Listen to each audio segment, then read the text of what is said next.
Kenapa bang?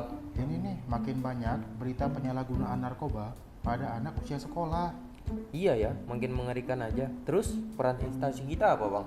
Nah, peran instansi kita, BPOM berkomitmen mendukung penuh upaya pencegahan dan pemberantasan penyalahgunaan serta peredaran gelap narkotika.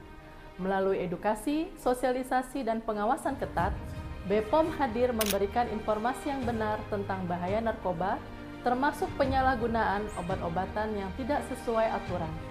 Setiap langkah kecil bisa menyelamatkan masa depan. Bersama kita wujudkan Indonesia emas tanpa narkoba.